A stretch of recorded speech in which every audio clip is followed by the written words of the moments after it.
Per tanggal berapa Bang si MJ sudah jadi tersangka? Untuk pertanggal jadi tersangkanya berdasarkan penetapannya 15 Maret 2022.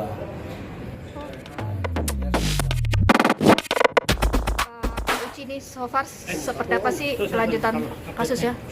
Kelanjutannya perkara klien saya Mbak Uci Claudia, kita mendapatkan kabar dari penyidik, mendapatkan perkembangan hasil penyidikan SP2HP bahwa laporan polisi yang dilaporkan oleh klien saya Mbak Uci tanggal 11 Oktober 2021 telah ditingkatkan statusnya menjadi tersangka atas nama tersangka MS alias MZ.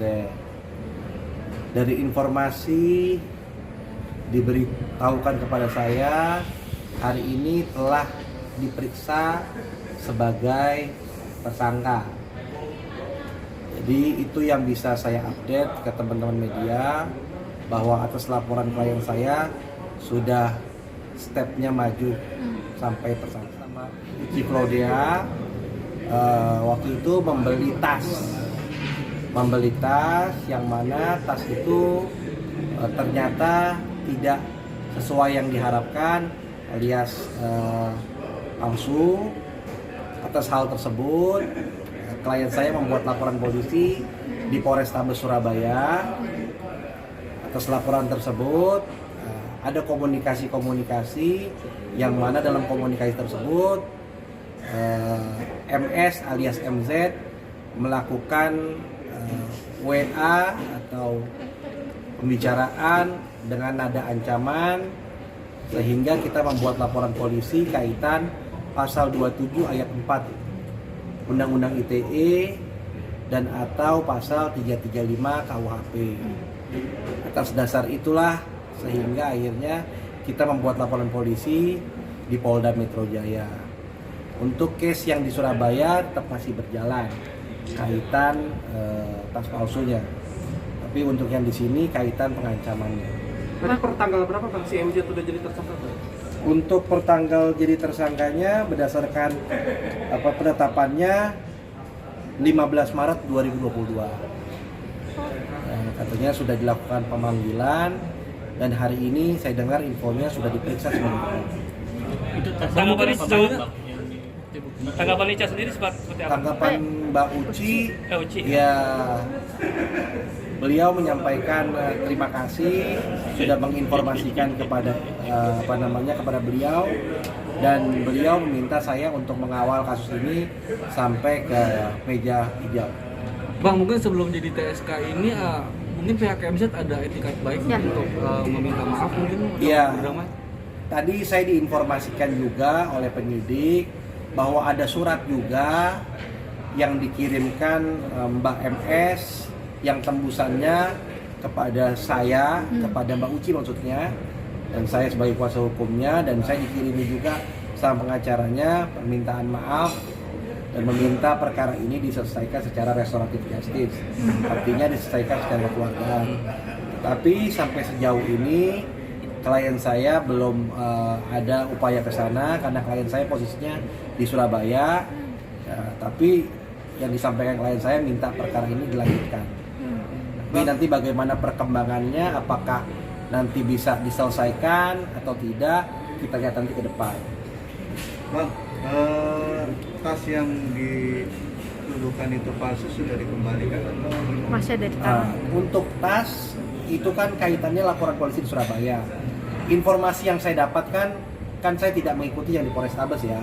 Informasi yang saya dapatkan bahwa tas itu kan dikirimkan ke pihak yang bisa menilai. Artinya setahu saya kemarin katanya ke Paris dicek keasliannya. Nah, di situ katanya sudah keluar suratnya atau bagaimana. Saya belum bisa menyampaikan katanya palsu seperti apa. Seperti itu. Jadi penyidikannya beda dengan yang di Polrestabes Surabaya. Bang, kalau yang ini kan 11 Oktober ya? 11 Oktober. 21. Iya. Nah, ini kan kayaknya panjang tahun 2022. Nah, seperti apa sih menanggapinya, Bang? Jadi begini, namanya laporan polisi kan penyidik Polda Metro kan banyak laporan polisinya. Ya berproses kan dari laporan polisi, proses penyelidikan terlebih dahulu, dilalui mekanisme gelar perkara, naik penyidikan, diperiksa kembali sebagai penyidikan. Jadi saya anggap laporan polisi ya dibilang tidak juga terlalu lama, tapi yang jelas kan semua laporan polisi yang saya handle, klien-klien saya pasti akan saya follow up terus biar ada kepastian hukumnya. Makanya teman-teman media, setiap saya lapor polisi dan memberitakan seperti ini kan artinya saya akan menyampaikan sejauh mana ketika sudah naik penyidikan, sudah naik tersangka. Ya mudah-mudahan nanti ketika nanti ada selanjutnya kan P21 dari kejaksaan nanti akan kita sampaikan juga ke teman-teman media. Ada rencana Mbak Uci sendiri akan dipanggil sebagai saksi ke Iya. Polda Metro? Sementara ini kemarin sudah, artinya Mbak Uci sudah diambil keterangan baik dalam penyelidikan dan penyidikan. Nanti apakah diperlukan kembali untuk sebagai saksi, pelapor atau korban, ya kita menunggu dari pihak penyidik untuk bisa memberikan panggilan kepada kita. Jadi kapanpun penyidik panggil ya pasti kita akan datang. Bang, berarti sudah cukup puas ya? Ya artinya Mbak Uci puas lah, artinya laporan polisi yang dia buat berujung sampai ke proses tersangka. Untuk ancaman sendiri, Kalau ancaman hukumannya ini 27 ayat 4 di atas 5 tahun Oke. bisa ditahan sebenarnya. Bang, ini kan perihal kasus soal ada tas juga, apakah terus Medina juga sudah terstatus tersangka? Apakah perlu ada penahanan atau enggak sih Bang? Ya Dari memang pasal ini sebenarnya kalau dilihat ancaman hukumannya bisa ditahan.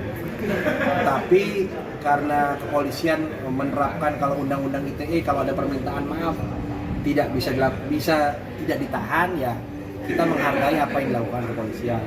Buat kami, buat saya, ditahan atau tidak ditahan itu kan relatif ya. Artinya yang penting proses hukumnya tetap jalan.